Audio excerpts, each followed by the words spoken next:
অবিরাম বৃষ্টিতে রাজধানীতে নগরবাসীর ভোগান্তি। সকালে ঝুম বৃষ্টিতে গণপরিবহন সংকট, অতিরিক্ত রিকশা ভাড়ার অভিযোগ যাত্রীদের।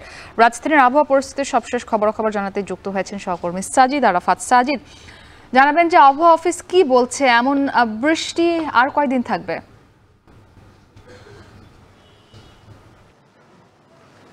মুক্তি, যে বিষয়গুলো বলছিলেন এগুলো আসলে বৃষ্টি হলেই চিরাচরিত একটা নিয়মে পরিণত হয় রাজধানীতে।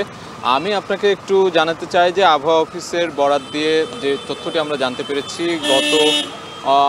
গতকাল যেটি দিয়েছিল যে ৭২ ঘন্টার বৃষ্টিপাতের একটি আভাস দিয়েছিল তারা।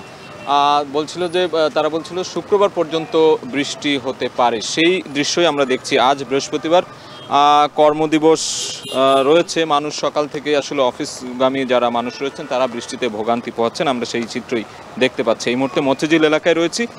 আবহাওয়া অফিসের মাধ্যমে আমরা যেটি জানতে পেরেছি যে এই বৃষ্টিপাত উত্তর বঙ্গোপসাগর, উত্তর পশ্চিম বঙ্গোপসাগরে একটি লঘুচাপ বিরাজ করছে। সেই লঘুচাপের প্রভাবেই কিন্তু ঢাকা সহ সারা দেশে, সিলেট, রাজশাহী, রংপুর থেকে শুরু করে ময়মনসিংহের বিভিন্ন এলাকায় কিন্তু বৃষ্টিপাত হচ্ছে এবং সেটি থেমে থেমে কোথাও কোথাও কোথাও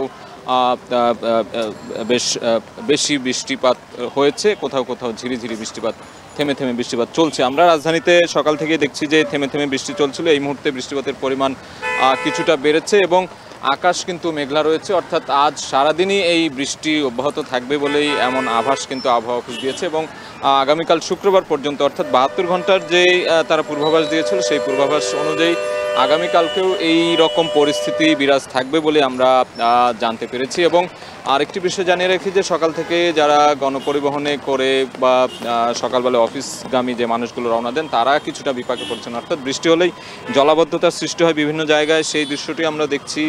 এবং যে গণপরিবহন সংকট সেটিও রয়েছে। বৃষ্টি হলে যাতায়াত ব্যবস্থা অনেকটাই ভেঙে পড়ে এই রাজধানীর এবং সেই চিত্রই আমরা দেখছি। কিন্তু আমরা অনেকের সাথে কথা বলার চেষ্টা করেছি, তারা যেটা জানাচ্ছিলেন যে এই যে উদ্ভূত আবহাওয়া পরিস্থিতি, হঠাৎ বৃষ্টি হলেই রাজধানীতে তাদের যে সমস্যার সম্মুখীন হতে হয় সেটি আসলে নতুন নয় এবং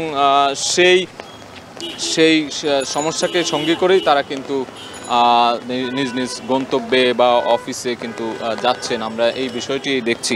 এই মুহূর্তে আসলে এখনও বৃষ্টি পড়ছে। ঠিক কী পরিমাণ বৃষ্টিপাত হয়েছে সকাল থেকে, কত মিলিমিটার, সেটি আমরা আবহাওয়া অফিসের বরাত দিয়ে কিছুক্ষণ পরে জানাতে পারবো, কারণ আবহাওয়া অফিস কিছুক্ষণ পরেই একটি তাদের যে আপডেট, যে বার্তা বৃষ্টিপাত নিয়ে, সেই বার্তাটি দেবেন বলে আমরা জানতে পেরেছি। সেটি পেলে হয়তো আমরা পরবর্তী বুলেটিনে আপনাকে জানাতে পারবো। তো রাজধানীতে বৃষ্টি অবিরাম ঝরছে সকাল থেকে, সারাদিন এমন পূর্বাভাসই আমরা পেয়েছি। এছাড়া দুর্ভোগও বেড়েছে মানুষের। এই ছিল আসলে আমার কাছে রাজধানীর বৃষ্টি পরিস্থিতি বা এই যে বর্তমান যে আবহাওয়া পরিস্থিতি রয়েছে সেই আবহাওয়া পরিস্থিতির সবশেষ খবর। মুক্তি, ধন্যবাদ।